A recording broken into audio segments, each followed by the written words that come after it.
Hello, good evening. শুনতে পাচ্ছিস? সবাই Yes, sir. শুনতে পাচ্ছিস? হ্যাঁ sir, good evening.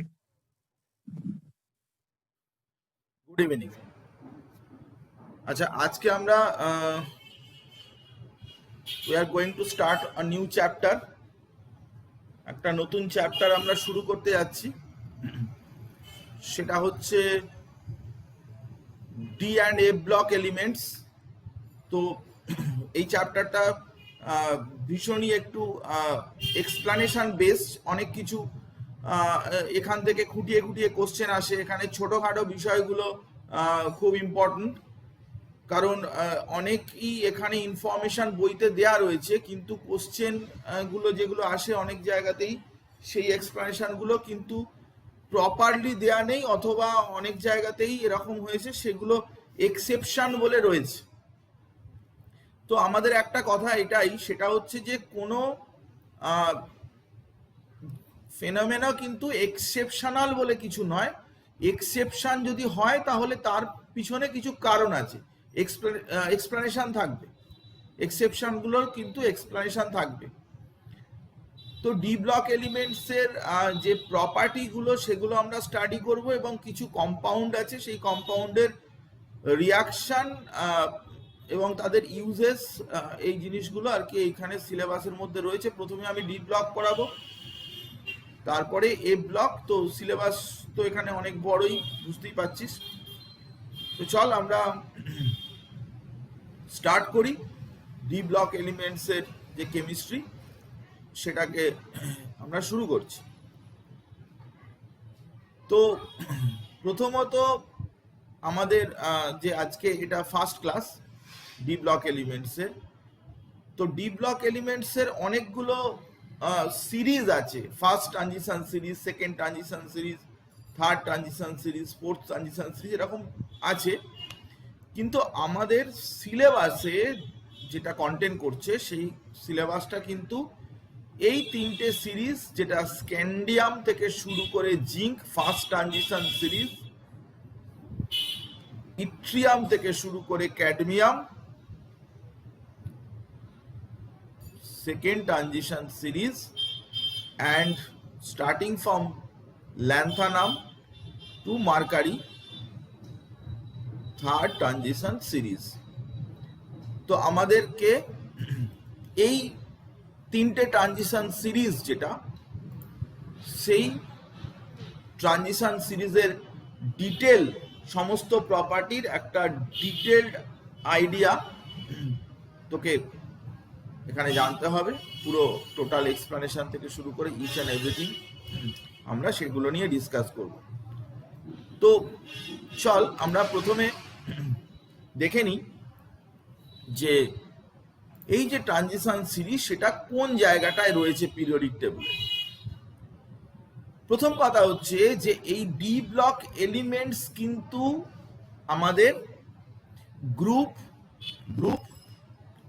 D block elements আমাদের গ্রুপ 3 থেকে শুরু করে গ্রুপ 12 পর্যন্ত হচ্ছে আমাদের ট্রানজিশন ডি ব্লক এলিমেন্টস।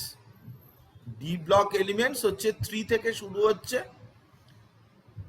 শেষ হচ্ছে কোথায় না গ্রুপ নাম্বার 12। তার মানে 3 থেকে 12 পর্যন্ত কতগুলো গ্রুপ হলো ভেবে দেখ, হিসাব করে। 10টা গ্রুপ হলো, 1 2 3 4 5 6 7 8 9 10। তাহলে 3 থেকে 12 পর্যন্ত 10টা গ্রুপ।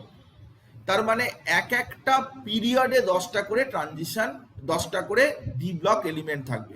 ট্রানজিশন এলিমেন্টের সাথে গুলিয়ে ফেলিস না, এখানে একটু ডিফারেন্ট ব্যাপার রয়েছে, আমি সেটা পরে আসছি। দ্বিতীয় কথা হচ্ছে যে এদের পজিশনটা কোথায় না লেফটে, এদের লেফটে আছে এস ব্লক এবং এদের রাইটে আছে P block. Just S block আর পি ব্লক, তাদের মাঝখানে যে জায়গাটা, যে 10টা গ্রুপ, সেই 10টা গ্রুপটা কিন্তু ডি ব্লকের গ্রুপ। তো আমরা আজকে ডি ব্লক এলিমেন্টস পড়তে চলেছি পিরিয়ডিক টেবিলে। তাদের পজিশনটা কিন্তু একদম 3 থেকে 12 পর্যন্ত, এই মাঝখানে যে 10টা গ্রুপ, সেই 10টা গ্রুপই কিন্তু আমাদের ডি ব্লক এলিমেন্টস এর পার্ট। তো প্রথম যে কথাটা এখানে চলে আসে সেটা হচ্ছে যে ডি ব্লকের মধ্যে দুটো জায়গা আছে, একটা হচ্ছে ল্যান্থানাইটস আর একটা হচ্ছে অ্যাক্টিনাইটস, ল্যান্থানাম আর অ্যাক্টিনিয়াম। এই ল্যান্থানাম অ্যাক্টিনিয়াম এই দুটো কিন্তু ট্রানজিশন এলিমেন্ট। ল্যান্থানাম আর অ্যাক্টিনিয়াম এই দুটো কিন্তু ট্রানজিশন এলিমেন্টস, কখনো ভুল করিস না। কিন্তু ল্যান্থানাম থেকে শুরু করে তারপরে ল্যান্থানামের পরে 14টা এলিমেন্ট, সেইটা কিন্তু এইখানে এফ ব্লক এলিমেন্টস এর মধ্যে ঢুকে রয়েছে। এই জায়গাটা নিচে এফ ব্লকের মধ্যে ঢুকে আছে। তো এই ব্যাপারটা একটু খেয়াল করতে হবে যে ল্যান্থানাম কি ট্রানজিশন এলিমেন্ট? ল্যান্থানাম কিন্তু অবশ্যই transition element. Lanthanum transition element. Actinium কি ট্রানজিশন এলিমেন্ট? হ্যাঁ, অ্যাক্টিনিয়াম ট্রানজিশন এলিমেন্ট। ল্যান্থানামের পর থেকে যেটা থাকবে সেটাই হচ্ছে তোর ট্রানজিশন এলিমেন্ট হবে না। ল্যান্থানাম থেকে তারপরে 14টা এলিমেন্ট সেগুলো ট্রানজিশন এলিমেন্ট নয়, এবং অ্যাক্টিনিয়ামের পর থেকে যে 14টা এলিমেন্ট সেগুলো ডি ব্লক এলিমেন্ট নয়। তো এই মাঝখানের জায়গাটা বাদ দিলে বাকি পুরো অংশটাই কিন্তু এইখানে যেটা লেখা রয়েছে এই অংশটা কিন্তু পুরোটাই ট্রানজিশন ডি ব্লক এলিমেন্টস এর মধ্যে পড়ছে। এখন ফার্স্ট যে জিনিসটা যেটা আমাদের বোঝা দরকার সেটা হচ্ছে যে ডি ব্লক এলিমেন্টকে ট্রানজিশন এলিমেন্ট বলে কেন। প্রথম এই জিনিসটা নিয়ে আমরা আলোচনা করি। আর আরো একটা বিষয় গুরুত্বপূর্ণ, সেটা হচ্ছে যে ডি ব্লকের কি সব এলিমেন্ট গুলোকেই ট্রানজিশন এলিমেন্ট বলবো কি বলবো না। তাহলে দুটো বিষয় আমাদের কাছে পরিষ্কার হওয়া দরকার, যে ডি ব্লক মানেই কি ট্রানজিশন এলিমেন্ট, বা ট্রানজিশন এলিমেন্ট কেন বলা হচ্ছে। প্রথমে দেখ যে আমরা ডি ব্লক এলিমেন্টসদের জেনারেলি ট্রানজিশন এলিমেন্ট বলি, তার পিছনে কারণ কি না, তার পিছনে কারণ হচ্ছে there is some transition in properties from S block to P block through D block। মানে কি এস ব্লক তার লেফটে আছে আর পি ব্লক হচ্ছে রাইটে আছে। তো এস ব্লক থেকে পি ব্লকের প্রপার্টির একটা বিশাল চেঞ্জ আছে। সব প্রপার্টি, ধর আমি তোকে এক্সাম্পল বললাম যে এস ব্লক গুলো হাইলি মেটালিক ক্যারেক্টারিস্টিক্স, পি ব্লকের এলিমেন্ট জেনারেলি তারা নন মেটাল।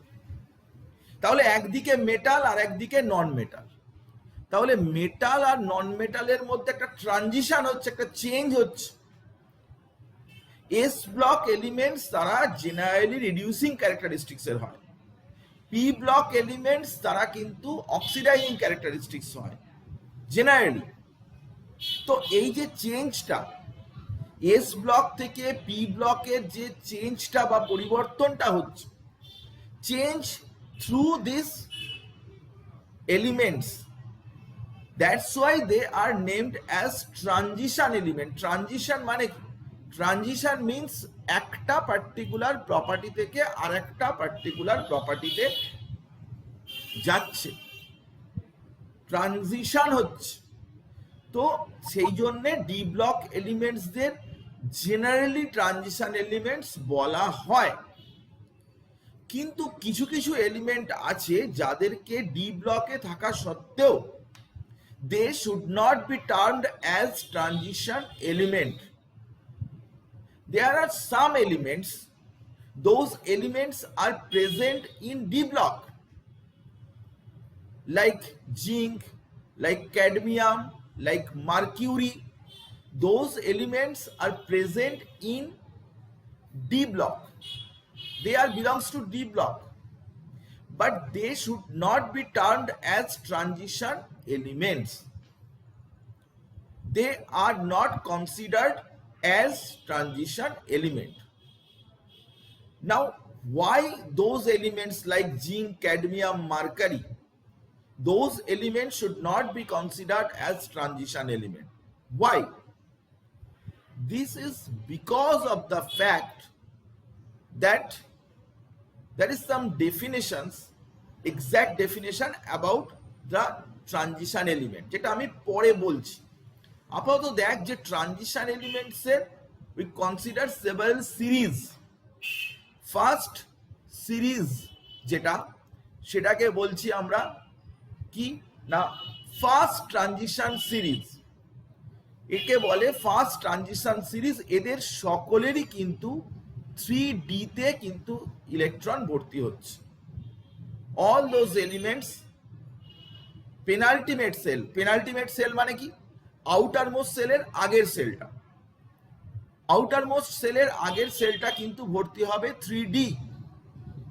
তো 3D1, 3D2, 3D3, 3D5, 3D6, 3D5 again, 3D6, 3D7, 3D8, 3D10, 3D10।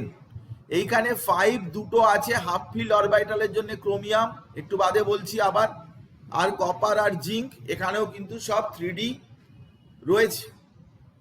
তো সব 3D এলিমেন্ট যদি ভর্তি, 3D অরবিটালে যদি ইলেকট্রন ভর্তি হয় তাহলে সেগুলো কিন্তু ফার্স্ট ট্রানজিশন সিরিজ।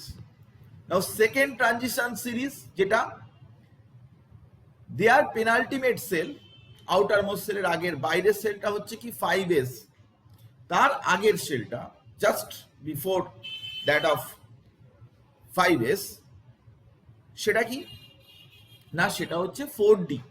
ওই একই রকম ভাবে 4D1, 4D2, 4D3, 4D5, 4D5 একই রকম ভাবে 4D যেরকম 3D ভর্তি হচ্ছে সেরকম 4D ভর্তি হবে।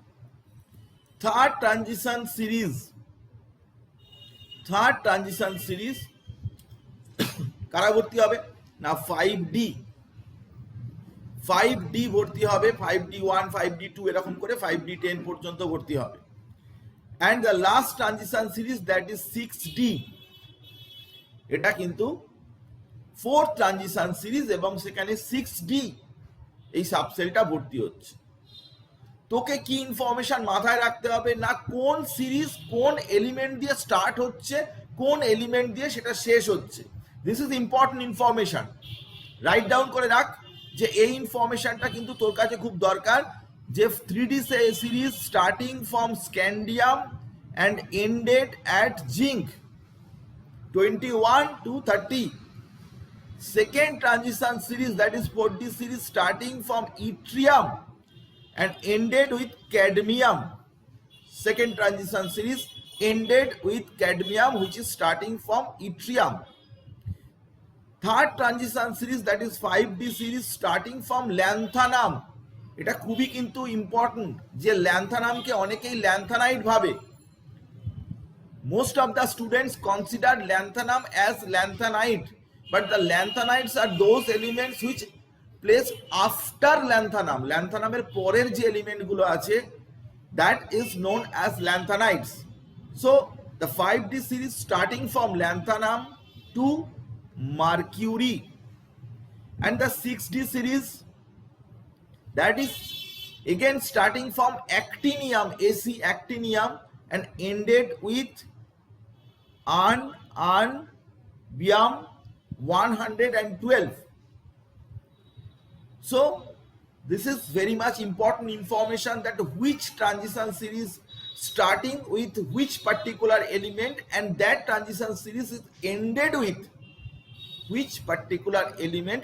You have to remember this particular fact, যে কোনটা কোন ট্রানজিশন সিরিজটা কোন এলিমেন্ট থেকে শুরু হয়েছে, and that transition series is ended in which element. তো আমাদের চারটে transition series 3D, 4D, 5D and 6D. Out of those 4 transition series in our syllabus we should consider only 3 transition series, that is first, second and third transition series. We should read the properties, we should compare the properties of first, second and third transition series from left to right and also down the group. So these are the different series of D block elements.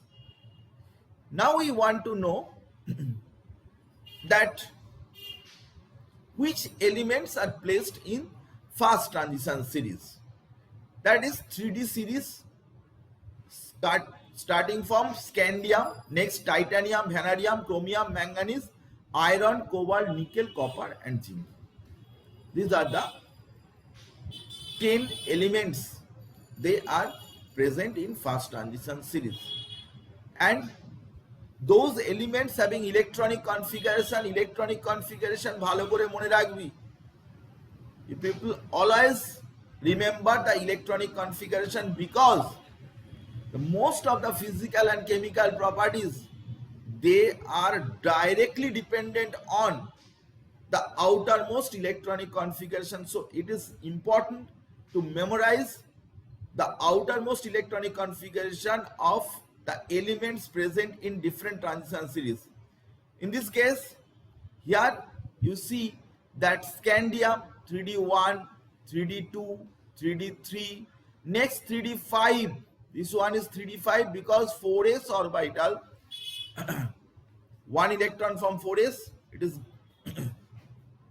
filled in 3D orbital, because 3D orbitals, d orbitals, half filled d orbitals are much more stable than partially filled d orbitals. So একটা electron 4s থেকে চলে যাবে 3D তে. Manganese also 3D5, iron 3D6, cobalt 3D7, 3D8, next 3D এখানে 9 হয়নি, 10 হয়ে গেছে, সেখানেও কিন্তু s থেকে একটা ইলেকট্রন চলে গেছে. তো এক্সেপশনাল ব্যাপার, যেখানে কিনা চেঞ্জ হয়েছে, যেখানে নর্মাল হয়নি, সেই জায়গাগুলো কিন্তু সবসময় তোকে খেয়াল রাখতে হবে. এবং ট্রানজিশন সিরিজে ডি ব্লকে কিন্তু সেরকমই বেশি, সেরকম প্রচুর জায়গাতে রয়েছে, যেসব জায়গাতে কিন্তু আমাদের বিহেভিয়ারটা এলিমেন্টের সেটা কিন্তু যথেষ্ট পিকুলিয়ার, এবং এ নিয়ে আমি ডিটেলে ডিসকাস করব. আমি ডিটেলে সব point to point, each and every point নিয়ে আমি ডিসকাস করব আজকে. তো চল সেটা নিয়ে বলা যাক. তো ফার্স্ট ট্রানজিশন সিরিজের পরে আমরা যদি চলে আসি সেকেন্ড ট্রানজিশন সিরিজ, সেখানেও কিন্তু তোকে ইলেকট্রনিক কনফিগারেশনগুলো একটু খেয়াল রাখতে হবে. একই রকম, শুধু 4D সিরিজ ভর্তি হচ্ছে, 4D1, 4D2, কয়েকটা জায়গায় নায়োবিয়াম যেরকম 4D4, এখানে একটু exceptional case D5, D6, and in this way it is D10 again. Silver D10, palladium is also D10, S0. তো এগুলো নিয়ে আমরা ডিসকাস করব. এই পার্টিকুলার সিরিজের যে এলিমেন্টগুলো আছে, ইলেকট্রনিক কনফিগারেশন কেন এরকম হয়েছে সেটা ডিসকাস করব. First of all you have to know the informative part, ইনফরমেশনগুলো কিন্তু তোকে গ্যাদার করতে হবে, তো সেটার কথাই আমি বলে যাচ্ছি. And the third transition series যেটা আমাদের সিলেবাসে আছে, that is also 5D series, and you have also to remember the electronic configuration of those 10 elements in the 5D series. Some of the exceptional effects are also there, but this is tungsten, electronic configuration of tungsten. This is not D5, this is actually D4. So this one is also exceptional.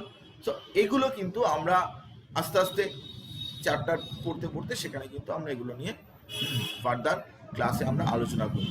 তো আমরা তিনটে transition সিরিজের কথা বললাম, 3D, 4D and 5D transition series, first, second and third transition series. Now actual definition of transition element. আমরা তো এই তিনটে ট্রানজিশন সিরিজে 30টা এলিমেন্ট সবাইকে ট্রানজিশন এলিমেন্ট বলে ভাবছি. তো already we have discuss the some of the elements, they should not be considered as transition element.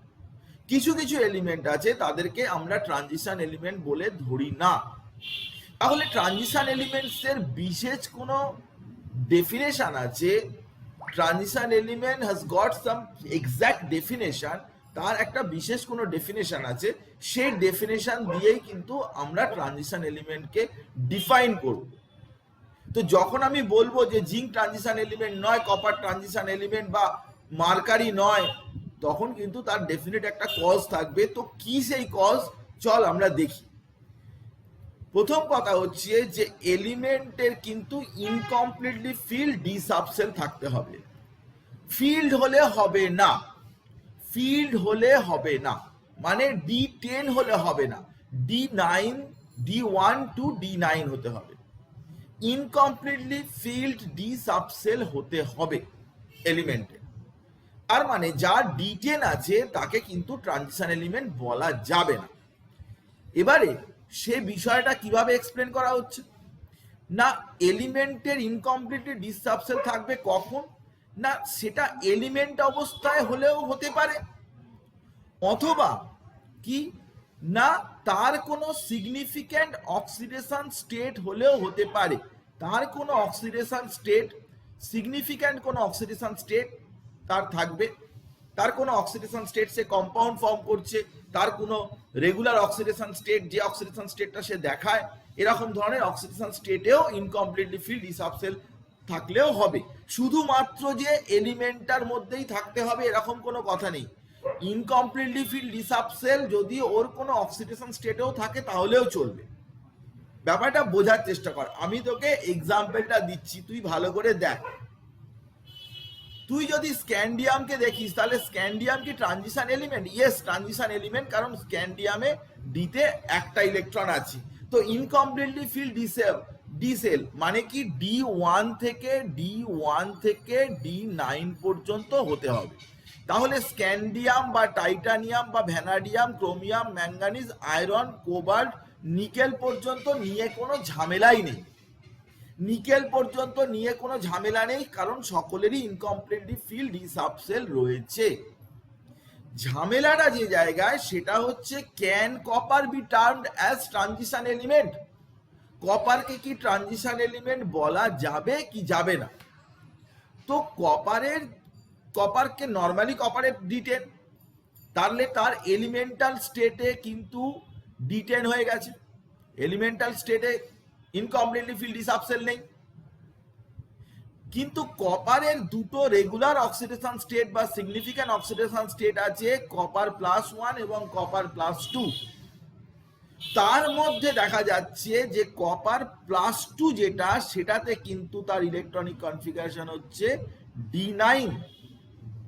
তাই আজকে যদি তোকে জিজ্ঞাসা করে যে copper has completely filled D subshell, can you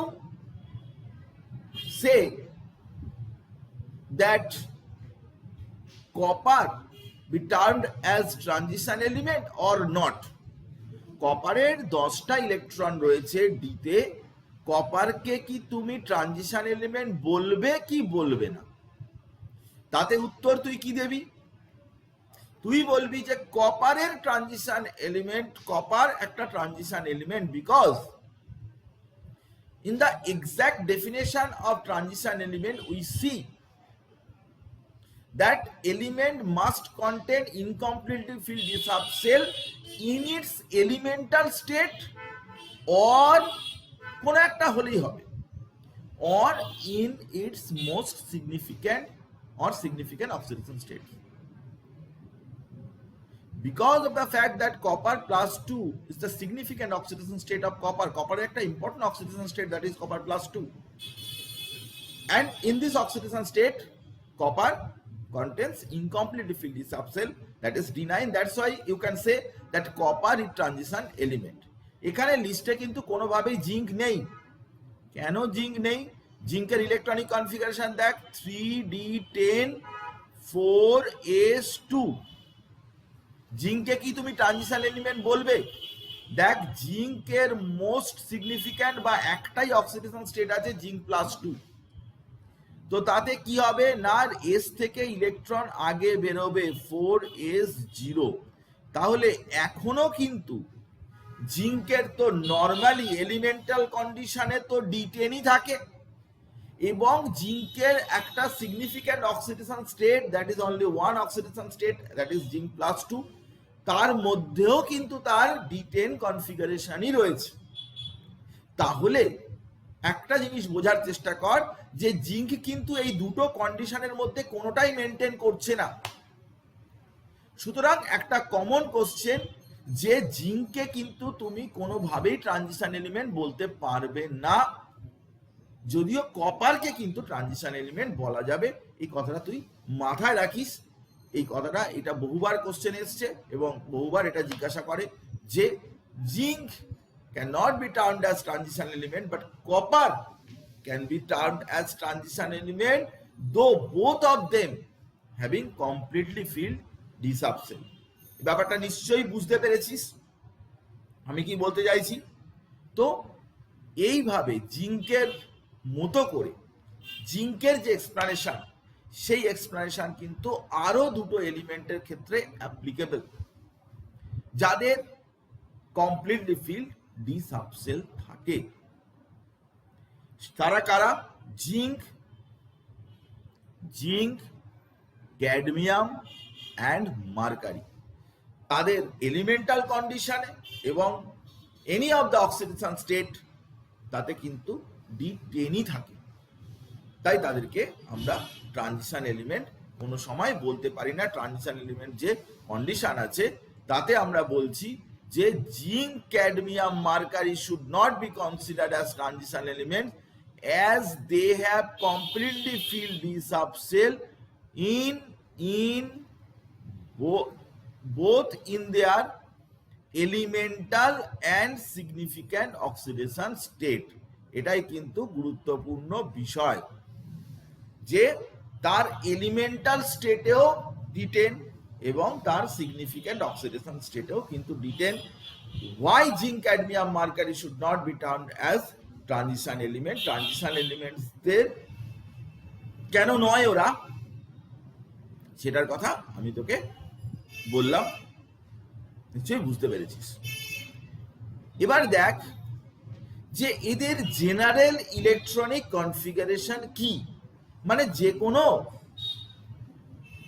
transition সিরিজের জেনারেল ইলেকট্রনিক কনফিগারেশন কি হবে না। এদের যে ইলেকট্রনিক কনফিগারেশন হবে n-1d ns। এনটা হচ্ছে কি? এটা হচ্ছে আউটার মোস্ট সেল,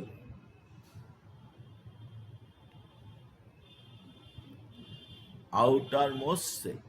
আর ডিটা কি? Penultimate sell.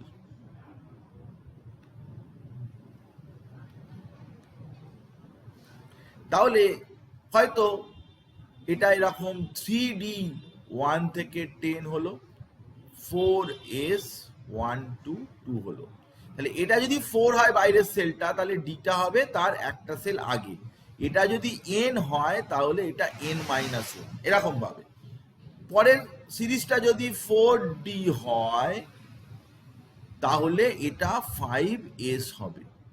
পরের সিরিজটা যদি 5d হয় তাহলে এটা 6s হবে। এইভাবে এটার মানে তাই জেনারেল ইলেকট্রনিক কনফিগারেশন মানে আমি n এর জায়গায় কোনো ভ্যালু বসিয়ে ওর কনফিগারেশনটা, প্রত্যেকটা সিরিজের কনফিগারেশনটা আমি লিখতে পারবো। That is called general electronic configuration. তো এখানে জেনারেল ইলেকট্রনিক কনফিগারেশন আমরা ডি ব্লক এলিমেন্টস এর ক্ষেত্রে জেনারেল ইলেকট্রনিক কনফিগারেশন আমরা লিখলাম, যেটা কিনা কি না এখানে যেটা বলা হচ্ছে সেই ব্যাপারটা একটু বোঝার চেষ্টা কর। সেটা হচ্ছে দেখ, due to very less energy difference between n-1d and ns subcell there is some exceptional electronic configuration। অনেক জায়গাতে ইলেকট্রনিক কনফিগারেশনের কিন্তু গোলমাল আছে, সেকেন্ড বা থার্ড ট্রানজিশন সিরিজেও আছে, ফার্স্ট ট্রানজিশন সিরিজেও আছে। নর্মালি যেটা এক্সপেক্টেড সেটা হচ্ছে না। তো সেটা হওয়ার পিছনে কারণ কি? সেটা হওয়ার পিছনে কারণ হচ্ছে n-1d আর ns এর মধ্যে কিন্তু লেস এনার্জি গ্যাপ, এদের মধ্যে কিন্তু এনার্জি গ্যাপটা কিন্তু কম আছে। এনার্জির যে গ্যাপ, সেই গ্যাপটা কিন্তু কম আছে, এনার্জি সেপারেশনটা কম আছে। তাই এক জায়গা থেকে আরেক জায়গায় ইলেকট্রন যাতায়াত এটা করতেই পারে। আর এ ব্লক এলিমেন্টস যখন পড়াবো তখন তো দেখতে পাবি সেখানে যথেষ্টই এইসব পিকুলারিটি রয়েছে, তবে তার সবগুলো এক্সপ্লানেশন রয়েছে যে কেন হচ্ছে না হচ্ছে ইত্যাদি এক্সপ্লানেশন রয়েছে। এখানেও তাই আমরা এক্সপ্লানেশন দেবো ডি ব্লকের এলিমেন্টস এর ক্ষেত্রে। তো দেখাই যাচ্ছে যে এই যে 4s ns আর এই এনডি, এদের মধ্যে কিন্তু এই ডেল্টা ই যে এনার্জি গ্যাপটা, যেটা সেই এনার্জি গ্যাপটা কিন্তু ভেরি মাচ স্মল। এত ছোট এনার্জি গ্যাপ থাকার জন্য, অল্প এনার্জি গ্যাপ হওয়ার জন্য কিন্তু ইলেকট্রনিক কনফিগারেশনে কিছু কিছু জায়গায় দেখা যায় যে ইলেকট্রনিক কনফিগারেশনে কিছু এক্সেপশনাল বিহেভিয়ার দেখা যায়, এবং সেটা কিন্তু আলটিমেটলি বিভিন্ন প্রপার্টিতেও এফেক্ট করে, কারণ ইলেকট্রনিক কনফিগারেশনের উপরেই কিন্তু প্রপার্টিগুলো ডিপেন্ড করে। তো সেগুলো আমরা আগে গিয়ে দেখতে পাবো। তো ইলেকট্রনিক কনফিগারেশন আমাদের এখানে ক্রোমিয়াম আর কপারের ক্ষেত্রেই কিন্তু এই গন্ডগোলটা আছে। ক্রোমিয়াম কপারের যে ইলেকট্রনিক কনফিগারেশন, সেই কনফিগারেশন যদি তুই ভালো করে দেখিস তাহলে তুই দেখতে পাবি যে ক্রোমিয়ামের কিন্তু যেটা অবজার্ভ, মানে যেটা আমরা পাই, সেটা হচ্ছে কি না 3d5 4s1, যেখানে হওয়া উচিত ছিল 3d4 4s2, এটা হওয়া উচিত ছিল। কিংবা কপারের হওয়া উচিত ছিল, কপারের অবজার্ভ হচ্ছে 3d10 4s1, কিন্তু হওয়া উচিত ছিল 3d9 4s2। তো এর এক্সাক্ট কারণটা কি? দেখ, হাফ ফিল্ড অরবিটাল, ফুল ফিল্ড অরবিটাল, এসব কথাবার্তা তো সব জায়গায় লেখা আছে, কিন্তু ঘটনা হচ্ছে কেন হাফ ফিল্ড অরবিটাল বেশি স্টেবল বা কেন ফুল ফিল্ড অরবিটাল বেশি স্টেবল, সেই ব্যাপারটা কিন্তু আমাদের জানার দরকার। যে D4 থেকে D5 এ যেতে গেল কেন, এনার্জির এই যে ডিফারেন্সটা, সেই ডিফারেন্সটা কি করে ওভারকাম করা হচ্ছে, আদার কি এনার্জি ফ্যাক্টর আছে যেটা দিয়ে করা হচ্ছে। তো সেই জিনিসটা নিয়ে আমি ডিসকাস করব তোকে। তো বোঝাই যাচ্ছে যেখানে এক্সপেক্টেড ইলেকট্রনিক কনফিগারেশন কিন্তু এরকমটা হওয়ার কথা ছিল, কিন্তু তা না হয়ে গিয়ে কিন্তু একটা ইলেকট্রন এস থেকে ইলেকট্রনটা এই ডিতে চলে এসছে। তো অ্যাকচুয়াল ইলেকট্রনিক কনফিগারেশন কিন্তু 4s1 3d5 হয়েছে। এর পিছনে বড় কারণ যেটা, সেটা হচ্ছে কি না, এরকম যে ইলেকট্রনিক কনফিগারেশন হয়ে গেল ডিতে, যে 5টা ইলেকট্রন এরকম চলে এলো, এসেও একটা ইলেকট্রন রয়েছে, তো এই ডিতে যে 5টা ইলেকট্রন, সেই ডিতে কিন্তু 5টা ইলেকট্রন কিন্তু কিছু এনার্জি রিলিজ করছে। সেই এনার্জিটার নাম হচ্ছে কি না এক্সচেঞ্জ এনার্জি। সেই এনার্জিটার নাম হচ্ছে এক্সচেঞ্জ এনার্জি। যে এক্সচেঞ্জ এনার্জির জন্য এই ইলেকট্রনিক কনফিগারেশনে চেঞ্জটা হয়, D4 না হয়ে গিয়ে D5 হয়, এই এক্সচেঞ্জ এনার্জির জন্য হয়। তো সেই এক্সচেঞ্জ এনার্জিটা কিরকম ভাবে আমরা বলবো, যদি D4 কনফিগারেশন হতো, দেখ D4 এর জায়গায় D5 হয়েছে, তার মানে D4 এর চাইতে D5 এ কিছু পজিটিভ ব্যাপার রয়েছে, কিছু অ্যাডভান্টেজ রয়েছে। তো যদি D4 কনফিগারেশন হতো, তাদের কনফিগারেশনটা যদি D4 আসতো, তাহলে ইলেকট্রনকে, 4টে ইলেকট্রনকে তুই কত রকম ভাবে সাজাতে পারতিস। দেখ, এই একটা ইলেকট্রনকে তুই 3 জায়গায় নিয়ে রাখতে পারিস, একটা যে কোনো ইলেকট্রনকে তুই ধরে এক্সচেঞ্জ করতে পারিস, এটাকে এই জায়গাটায় এক্সচেঞ্জ করতে পারিস ওকে 3 জায়গায়, কারণ 4 জায়গায় ইলেকট্রন আছে, একটা ইলেকট্রনকে বাকি আরো 3 জায়গায় দেওয়া যেতে পারে। তো 3 এক্সচেঞ্জেস বাই ইলেকট্রন 1, মানে একটা ইলেকট্রনকে নিয়ে তুই 3টে এক্সচেঞ্জ করতে পারিস। 2 এক্সচেঞ্জেস বাই ইলেকট্রন, দুটো ইলেকট্রনকে নিয়ে তুই 2 জায়গায় এক্সচেঞ্জ করতে পারিস। 2 ইলেকট্রনকে, ধর এই দুটো ইলেকট্রন, তাকে সরিয়ে একটাকে এখানে দিতে পারিস আর একটাকে এদিকে দিতে পারিস। 2 এক্সচেঞ্জেস বাই 2 ইলেকট্রন। আর কি না, 3টে 1 এক্সচেঞ্জ, 3টে ইলেকট্রনকে এক্সচেঞ্জ করে একটা জায়গাতেই সরাতে পারিস, কারণ তোর একটা জায়গায় এক্সেস থাকছে। তো 3টে ইলেকট্রনকে এক্সচেঞ্জ করে একটা জায়গায়, দুটো ইলেকট্রনকে এক্সচেঞ্জ করে দুটো জায়গায়, এবং একটা ইলেকট্রনকে এক্সচেঞ্জ করে 3টে জায়গায়। কত রকম ভাবে এক্সচেঞ্জটা করতে পারছিস, সেটা হচ্ছে একবার 3টে এক্সচেঞ্জ করতে পারছিস, একবার দুটো করতে পারছিস, একবার একটা করতে পারছিস। টোটাল এক্সচেঞ্জ মানে ইলেকট্রনকে ঘুরিয়ে ফিরিয়ে লেখা এক্সচেঞ্জ, এটা হতে পারে 6। যে জিনিসটা যদি D5 হতো, তাহলে তুই 5টা ইলেকট্রন যদি আনপেয়ার থাকতো, তাহলে 4টে এক্সচেঞ্জ করতে পারতিস একটা দিয়ে, দুটো দিয়ে তুই 3টে এক্সচেঞ্জ করতে পারতিস, তুই 3টে দিয়ে তুই দুটো এক্সচেঞ্জ করতে পারতিস, এবং 4টে দিয়েও একটা এক্সচেঞ্জ করতে পারতিস। মানে টোটাল তোর নাম্বার অফ এক্সচেঞ্জ হতো কত না এটা 6 হবে না, 4 3 7 8 9 1 10, এটা 10। তাহলে যত বেশি তুই ইলেকট্রনকে এক্সচেঞ্জ করতে পারবি তত কিন্তু তুই এনার্জেটিক্যালি স্টেবল হবি। ইলেকট্রন কিন্তু একটা পার্টিকুলার জায়গায় থাকতে ভালোবাসে না, যত এই এক্সচেঞ্জ ব্যাপারটা হওয়ার পসিবিলিটি থাকবে ততই কিন্তু সেই কনফিগারেশনটা বেশি স্টেবল হবে। তো এখানে 5টা যদি আনপেয়ার্ড ইলেকট্রন থাকে তাহলে তুই 10 রকম ভাবে তাদেরকে সাজাতে পারিস, কিন্তু যদি 4টে থাকে তাহলে তুই 6 রকম ভাবে তাদেরকে এক্সচেঞ্জ করতে পারবি, সাজাতে পারবি। তো ন্যাচারালি D4 এর চাইতে D5 কনফিগারেশন কিন্তু অবভিয়াসলি বেশি স্টেবল, তাই ক্রোমিয়ামের কিন্তু D4 না হয়ে D5 হয়। কপারের ক্ষেত্রেও ঠিক তাই, একই ব্যাপার, যে কপারের কিন্তু কপারের এখানে এটা D9 হবে, D9, এবং এখান থেকে একটা ইলেকট্রন চলে আসার পরে কপারের ক্ষেত্রে এটা কিন্তু D10 হয়ে যাচ্ছে, D10 হয়ে যাচ্ছে S1 D10। তো সেখানেও কিন্তু সেই এক্সচেঞ্জ এনার্জির ফ্যাক্টরটা কিন্তু কাজে লাগছে, এবং এই এক্সচেঞ্জ এনার্জি ফ্যাক্টরটা দিয়েও আমরা ওই একই রকম ভাবে এক্সপ্লেন করতে পারি।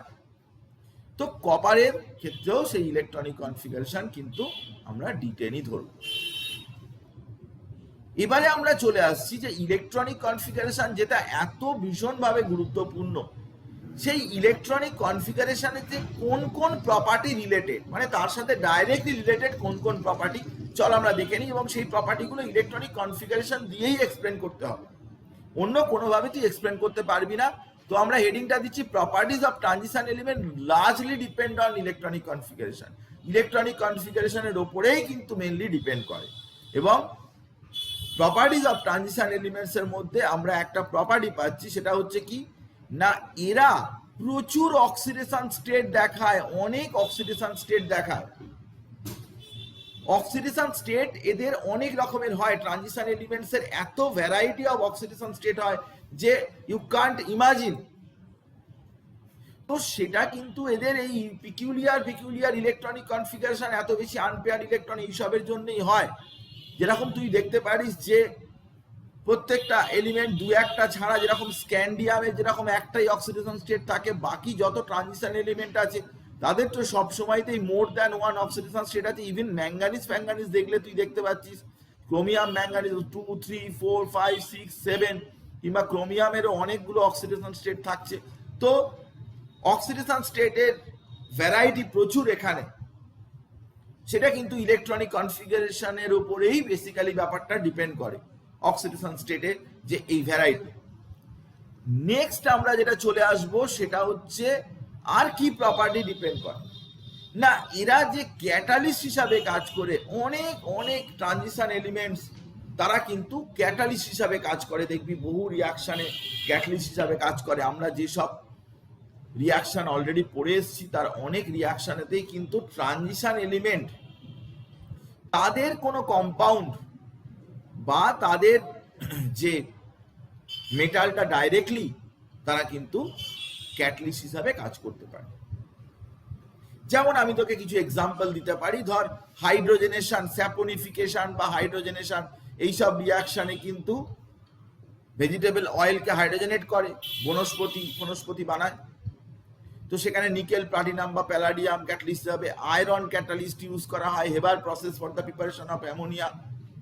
অক্সিজেন প্রিপারেশনে MnO2 ক্যাটালিস্ট ইউজ করা হয়, ম্যাঙ্গানিজ একটা ট্রানজিশন এলিমেন্ট, তার কম্পাউন্ড ইউজ করা হয়।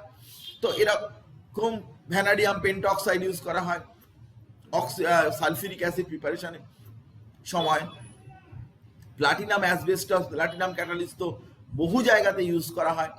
তো most of the transition elements they are used as catalyst either in their elemental form or in their compound হিসাবে হতে পারে বা এলিমেন্ট হিসাবে হতে পারে, তারা কিনা ক্যাটালিস্ট হিসেবে কাজ করে। কেন সেটাও কিন্তু ইলেকট্রনিক কনফিগারেশন থেকে এক্সপ্লেন করা যায়, আমরা পরে সেসব এক্সপ্লেন করব। এছাড়া তাদের অ্যালয় ফর্মিং এবিলিটি আছে। তুই যদি দেখিস বেশ কিছু, দেখ ব্রোঞ্জ, ব্রাশ, আমি আরো পরে বলবো, অ্যালয় আলাদা করে আমি পড়াবো। তো সব জায়গাতেই তুই দেখতে পাবি যে অ্যালয় ফর্মিং এবিলিটি কিন্তু এই মেটালদের যথেষ্ট বেশি, তারা যথেষ্ট পরিমাণে অ্যালয় তৈরি করে, অন্য আরো মেটাল করে, কিন্তু এরা যথেষ্ট পরিমাণে করে। এই কপার, জিঙ্ক বা এই সমস্ত এলিমেন্টগুলো কিন্তু খুব বেশি পরিমাণেই কিন্তু আয়রন টায়রন সবাই কিন্তু অ্যালয় ফর্মেশন করে। তো এটাও আর একটা ইম্পর্টেন্ট প্রপার্টি। আর কি না, আর হচ্ছে এদের ম্যাগনেটিক প্রপার্টি। এর প্রচুর এলিমেন্ট এবং তাদের কম্পাউন্ড আছে, কেউ প্যারাম্যাগনেটিক, কেউ ফেরোম্যাগনেটিক, এরকম ধরনের হয়।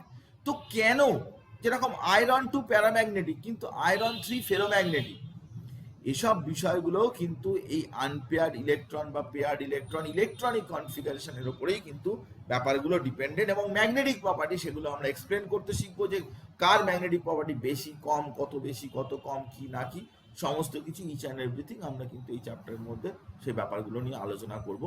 তো এগুলো হচ্ছে ইলেকট্রনিক কনফিগারেশনের উপর ডিপেন্ড করে এমন কিছু property. Coloured complexes, transition elements গুলোর আরো একটা ইম্পর্টেন্ট প্রপার্টি হচ্ছে তারা কিন্তু কালার্ড কমপ্লেক্স তৈরি করে। বেশিরভাগ সল্ট একটা শার্প কালার থাকে, যেমন ধর এখানে তুই দেখ যে কপার সালফেট পেন্টাহাইড্রেট কত sharp colour, potassium dichromate, potassium permanganate, সমস্ত কম্পাউন্ডের আমি একটা ছবি দিয়েছি এখানে। কিন্তু এরকম প্রচুর কম্পাউন্ড আছে ট্রানজিশন এলিমেন্টসের, সবাই কিন্তু কালার দেয়। তো সেগুলোও কিন্তু ইলেকট্রনিক কনফিগারেশনের উপরে বেসিক্যালি ব্যাপারটা ডিপেন্ড করে। আমরা সেটাও ডিটেলে আলোচনা করব যে কেন কালার দেয়, কিভাবে কালার হয়, কারোর কালার না হলে কেন হয় না, কারোর কালার এটা না হয়ে ওটা হচ্ছে কেন, ইত্যাদি ইত্যাদি। ইচ অ্যান্ড এভরিথিং কিন্তু আমরা এখানে ইলেকট্রনিক কনফিগারেশনের বেসিসে কিন্তু আমরা সেগুলোকে এক্সপ্লেন করব। আর কি, বেশ কিছু মেটাল আছে যেগুলো নোবেল মেটাল তাদেরকে বলে, তারা কিন্তু সহজে রিয়াকশনে পার্টিসিপেট করে না।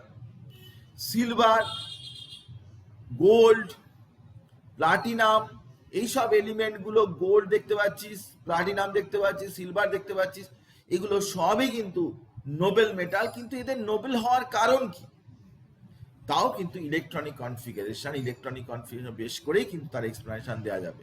আর বেশ কিছু ইন্ডাস্ট্রিয়ালি ইম্পর্টেন্ট মেটাল আছে, ইন্ডাস্ট্রিতে যে মেটালগুলো যথেষ্ট বেশি পরিমাণে কাজে লাগে তাদের রিঅ্যাক্টিভিটির জন্য, হাই রিঅ্যাক্টিভিটির জন্য, বা তারা নানান রকমের রিঅ্যাকশনে পার্টিসিপেট করে।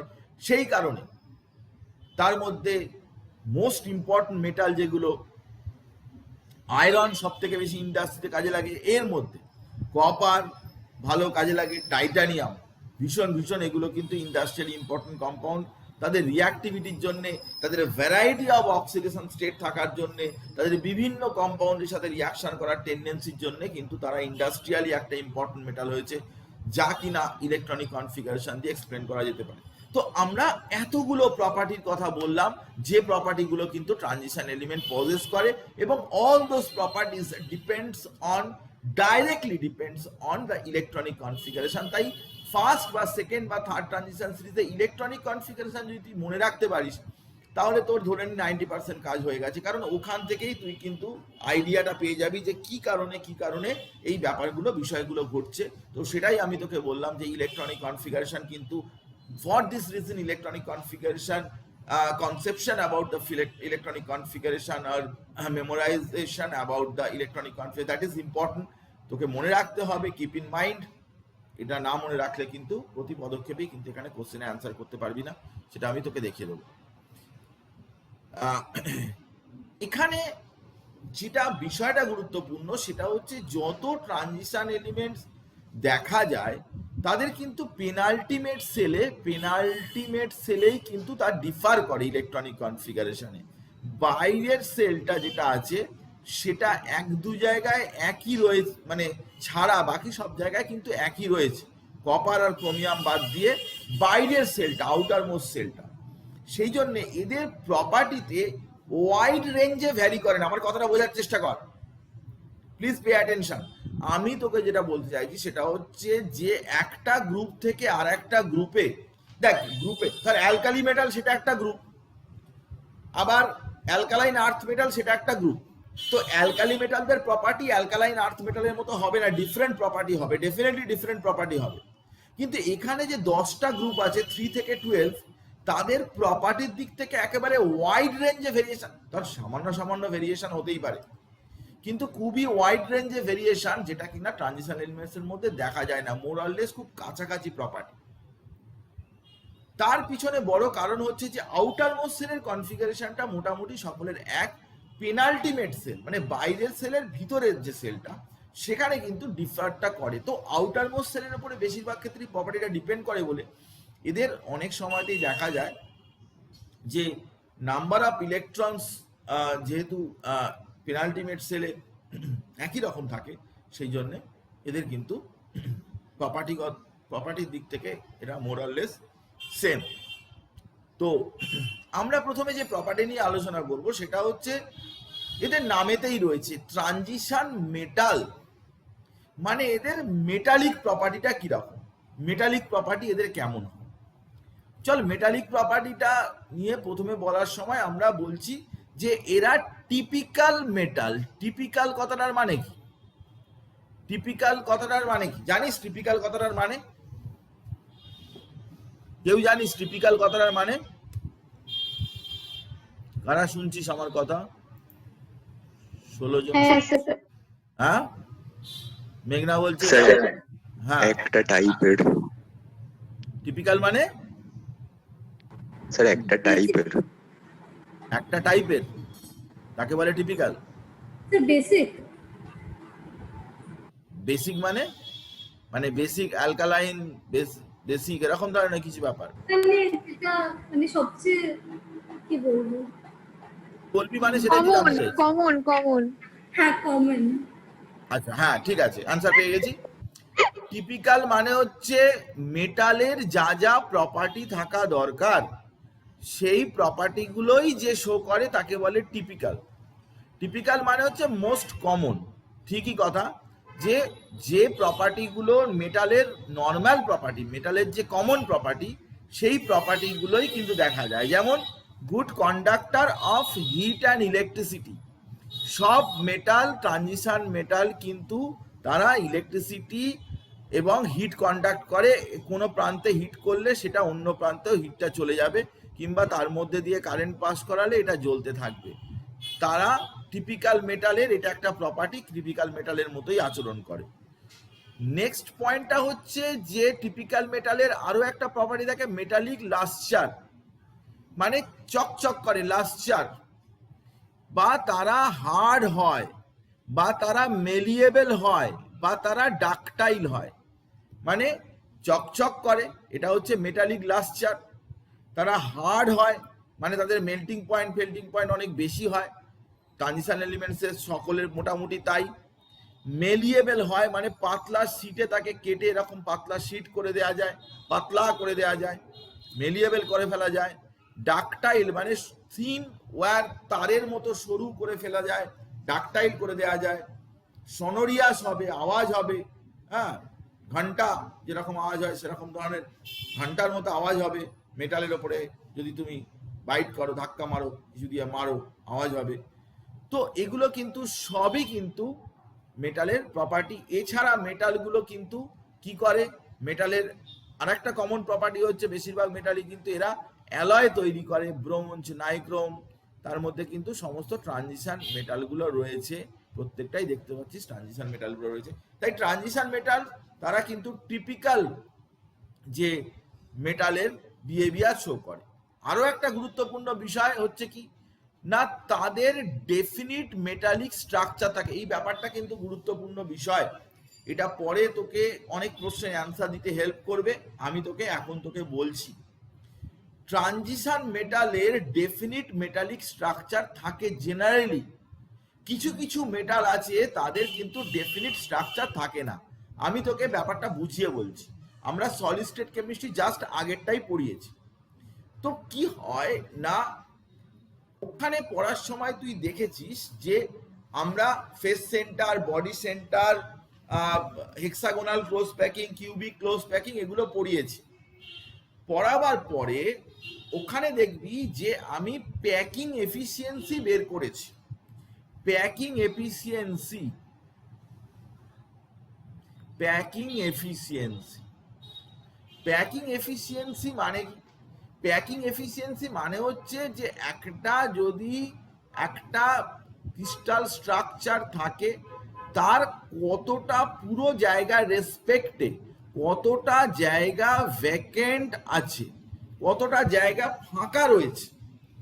তো এই ফাঁকা থাকা জায়গাটা যদি বেশি হয় তাহলে ওই পার্টিকুলার স্ট্রাকচারটা কিন্তু আনস্টেবল। তুই যদি সিম্পল কিউবিক দেখিস তাহলে দেখতে পাবি যে সেখানে মোটামুটি 52% মতো অকুপাইড, মানে বাকি 48% হচ্ছে ভ্যাকেন্ট জায়গা, ফাঁকা জায়গা। কিন্তু যদি তুই এফসিসিতে যাস তাহলে দেখবি 74% মতো অকুপাইড জায়গা, বাকি 26% মতো ভ্যাকেন্ট। কিংবা বিসিসিতে যদি যাস তাহলে 68% মতো তুই দেখবি যে সেখানে অকুপাইড জায়গা, বাকি 32% মতো ভ্যাকেন্ট আছে। তো এই যে মেটালের যে স্ট্রাকচার, সেই মেটালের স্ট্রাকচারকে যখন তুই হিট করতে যাবি, যখন তাকে মেল্ট করতে যাবি, তখন একটা বিষয় তোকে খেয়াল রাখতে হবে যে ও কি ধরনের পার্টিকুলার স্ট্রাকচারে আছে। যদি দেখা যায় যে এমন একটা স্ট্রাকচারে ও রয়েছে যে স্ট্রাকচারেতে ওর মধ্যে ভ্যাকেন্সিটা অনেক বেশি আছে, তাহলে ওর মেল্টিং পয়েন্টটা নর্মালের চাইতে কম হয়ে যাবে, যেটা কিনা একটা এক্সেপশনাল ব্যাপার হয়ে যায়। অনেক সময়তেই আমরা বুঝতে পারি না, কিন্তু হঠাৎ করে কারোর মেল্টিং পয়েন্টটা আমি দেখাও, আমি এক্ষুনি পড়াচ্ছি তোকে, পড়াতে পড়াতে তুই বুঝতে পারবি। এইসব বিষয়গুলো না পরিষ্কার হলে কিন্তু ওই জিনিসগুলো পড়া যাবে না। বইতে কি করেছে না, প্রপার্টি, অ্যাটমিক রেডিয়াস, তারপরে মেল্টিং পয়েন্ট, তারপরে হিট অফ অ্যাটমাইজেশন, এরকম পরপর ডিসকাস করতে শুরু করে দিয়েছে। কিন্তু তাতে অনেক জায়গাতে গ্রাফগুলো যেগুলো দেখতে পাবি, গ্রাফেতে দেখবি উঁচু নিচু এরকম হয়ে রয়েছে। গ্রাফগুলো দেখলেই তোর মাথা খারাপ লাগবে। তো আমি চাই না সেটা হোক, আমি তোকে বেসিক্যালি ব্যাপারটা বুঝিয়ে ওই ব্যাপারটার মধ্যে যাব, সেই জন্য ইনিশিয়ালি বেশ কয়েকটা জিনিস আমি তোকে বুঝিয়ে নিচ্ছি। তো খুব সিম্পল ব্যাপার, সেটা হচ্ছে যে একটা মেটালিক স্ট্রাকচার, সেটাতে কতখানি অ্যাটমগুলো তারা কম্প্যাক্ট ওয়েতে রয়েছে তার উপরে কিন্তু তাকে ব্রেক করাটা ডিপেন্ড করে। হ্যাঁ, অবশ্যই মেটালিক বন্ডের স্ট্রেংথ বা আদার ফ্যাক্টরগুলো রয়েছে, কিন্তু এটাও একটা ফ্যাক্টর যে তার মেটালিক স্ট্রাকচারটা কেমন, সে কোন পার্টিকুলার স্ট্রাকচার অ্যাভেল করছে, কোন পার্টিকুলার স্ট্রাকচারটা তার রয়েছে, দ্যাট ইজ অলসো ইম্পর্টেন্ট। তো আমরা সেগুলো দিয়ে যখন কনসিডার করব তখন অটোমেটিক্যালি বুঝতে পারা যায়। মার্কারি শুধুমাত্র এখানে যতগুলো এলিমেন্ট আছে তার মধ্যে মার্কারি শুধুমাত্র অর্ডিনারি টেম্পারেচারে, ডি ব্লকের যা এলিমেন্ট আছে অর্ডিনারি টেম্পারেচারে লিকুইড স্টেটে থাকে। মার্কারি ছাড়া কিন্তু আর কেউই কিন্তু কোনো ডি ব্লক এলিমেন্ট কিন্তু অর্ডিনারি টেম্পারেচার লিকুইড স্টেটে থাকে না।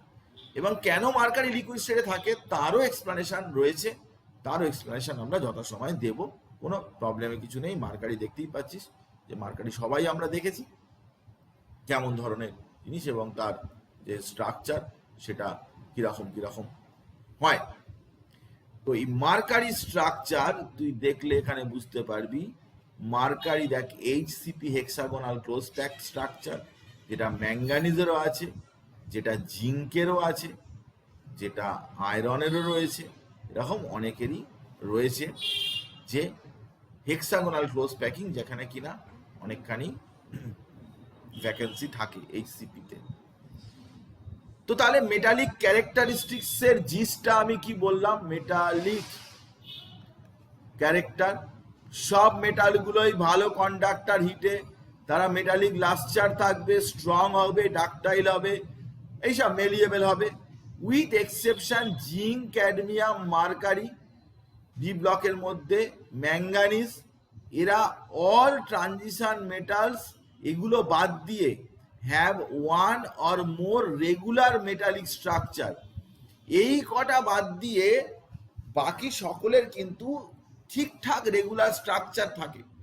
এই জিঙ্ক, ক্যাডমিয়াম, মার্কারি, ম্যাঙ্গানিজ, এদের কিন্তু একটা রেগুলার স্ট্রাকচার থাকে না, এদের ডিভিয়েশন মানে সহজে ভেঙে যেতে পারে এরকম ধরনের স্ট্রাকচার থাকে। এদের কিন্তু একটা রেগুলার মেটালিক স্ট্রাকচার কিন্তু কখনোই থাকে না। ট্রানজিশন মেটালগুলো জেনারেলি হার্ড হয় এবং লো ভোলাটিলিটি থাকে, ভোলাটাইল হয় না, এক্সেপ্ট জিঙ্ক, ক্যাডমিয়াম, মার্কারি, তাও সেই তাদের ক্রিস্টাল স্ট্রাকচার বা ইলেকট্রনিক কনফিগারেশনের উপরে সে বিষয়গুলো ডিপেন্ড করবে। তো মেটালিক ক্যারেক্টারিস্টিক্স নিয়ে আমি ডিটেলে তোকে বললাম যে এরা কেমন ধরনের মেটাল বা কি কি ধরনের এদের বিহেভিয়ার রয়েছে সেটার কথা আমি বললাম। এবারে চলে আয় মেল্টিং পয়েন্ট, বয়লিং পয়েন্ট। তো বয়লিং পয়েন্টের বিষয়টা কিন্তু মার্কারি ছাড়া আর কারো ক্ষেত্রে অ্যাপ্লিকেবল নয়, মেল্টিং পয়েন্টটা কিন্তু সকলের ক্ষেত্রে, কারণ সলিড থেকে লিকুইড করাটাকেই বলে মেল্ট। তো এখানে তো কোনো লিকুইড নেই মার্কারি ছাড়া, তাই আমরা মেল্টিং পয়েন্ট ধরেই এগোবো। বয়লিং পয়েন্টের কথা আমরা এখানে ভাবার কোনো দরকার নেই, বয়লিং পয়েন্টের বিষয়টা কিন্তু আমাদের মাথায় আনার কোনো প্রয়োজন নেই, একমাত্র মার্কারির ক্ষেত্রে ব্যাপারটা অ্যাপ্লিকেবল। তো আমি তোকে দেখাচ্ছি একটা গ্রাফ, তুই ভালো করে দেখ। এখান থেকে কিন্তু তোকে আমি স্লো হয়ে যাচ্ছি এবং ধীরে ধীরে আমি তোকে বলছি, টোটাল জিনিসটা প্রত্যেকটা জায়গা থেকে কোশ্চেন আসে এবং টোটাল ব্যাপারটা না যদি ভালো করে বুঝতে পারিস তুই কোশ্চেন আনসার করতে পারবি না, কারণ বইতে গ্রাফ লেখা রয়েছে, বইতে বলা আছে এক্সেপশনাল, কিন্তু অনেক জায়গাতেই অনেক কিছু ঠিকঠাক করে বলা নেই, এক্সপ্লেন করা নেই। আমি তোকে সেগুলো বলে দিচ্ছি, প্রত্যেকটা জিনিস তুই বোঝার চেষ্টা কর। প্রথমত এই যে গ্রাফটা যেটা রয়েছে সেই গ্রাফটাতে কিন্তু তিনটে গ্রাফ তুই দেখতে পাচ্ছিস। কি কি তিনটে গ্রাফ দেখতে পাচ্ছিস না, এই টাইটানিয়াম থেকে এইখানে কপার পর্যন্ত যে গ্রাফটা রয়েছে এটা হচ্ছে 3D সিরিজের। তারপরে জিরকোনিয়াম থেকেও এরকম সিলভার পর্যন্ত ব্লু গ্রাফটা রয়েছে, এটা হচ্ছে 4D সিরিজের জন্য। আর হফনিয়াম থেকে শুরু করে এখানে গোল্ড পর্যন্ত যেটা সেটা কিন্তু দেয়া রয়েছে তাদের জন্য না 5D ট্রানজিশন সিরিজের জন্য। তো এই গ্রাফটার উঁচু নিচু এরকম ধরনের অনেক কিছু ব্যাপার বা জেনারেল ট্রেন্ড এইসব হয়েছে। তো এই টোটাল গ্রাফটা নিয়েই আমরা আলোচনা করব যে কেন এরকম গ্রাফ হয়েছে। মেল্টিং পয়েন্টের গ্রাফ এটা, কারণ এখানে মার্কারি টার্কারি নেই, কারণ জিঙ্ক, ক্যাডমিয়াম, মার্কারি ওটা ট্রানজিশন মেটালসের মধ্যে পড়ে না, সেই জন্য ওদেরকে অনেক সময়তেই কনসিডারেশনের মধ্যে রাখা হয় না। তো যেটা তুই দেখতে পাচ্ছিস এই গ্রাফটা কিভাবে চেঞ্জ হয়েছে সেই ব্যাপারটা আমরা বলছি। ম্যাঙ্গানিজ এবং টেকনিশিয়ামটাকে যদি তুই বাদ দিস, ম্যাঙ্গানিজ এবং টেকনিশিয়াম এটা যদি এরকম না নামতো তাহলে কি হতো?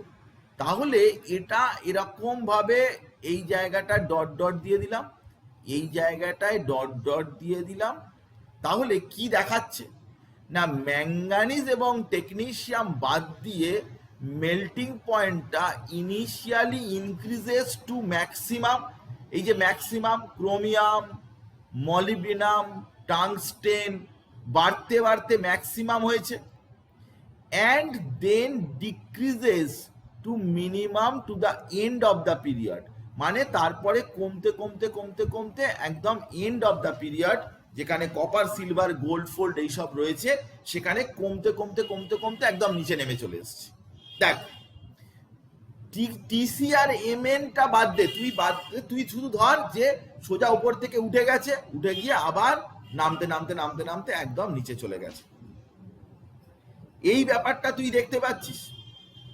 2 নম্বর কথা হচ্ছে যে তুই সবসময় দেখতে পাচ্ছিস যে 4D এবং 5D তাদের যে ভ্যালুগুলো সেগুলো 3D চাইতে উপরে রয়েছে।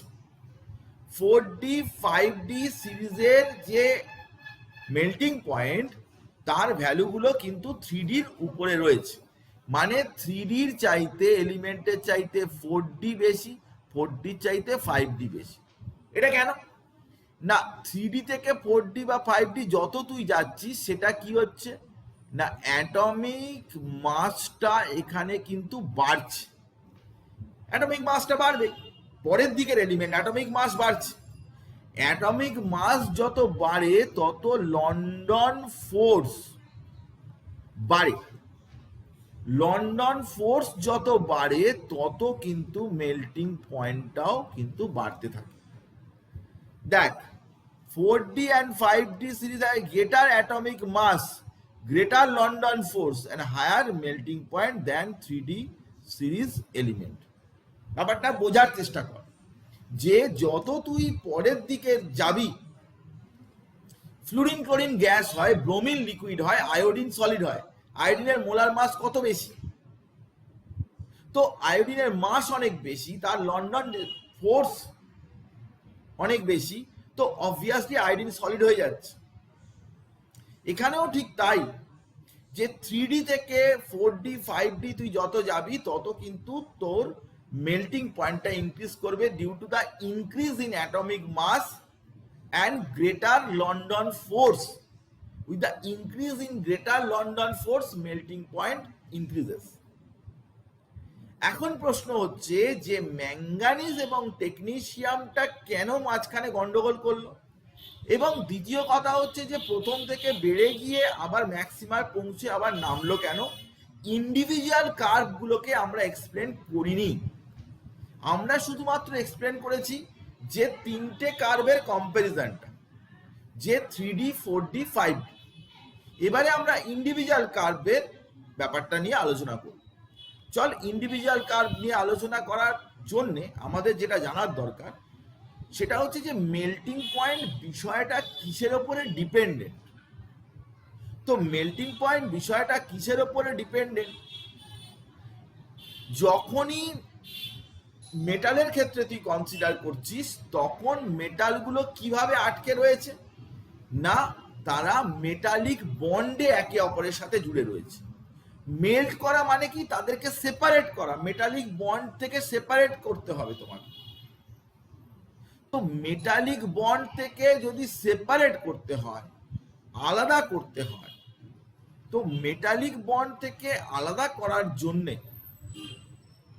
মেটালিক বন্ড থেকে যদি আলাদা করতে চাস তাহলে দেখতে হবে যে কতগুলো ইলেকট্রন মেটালিক বন্ডে পার্টিসিপেট করেছে।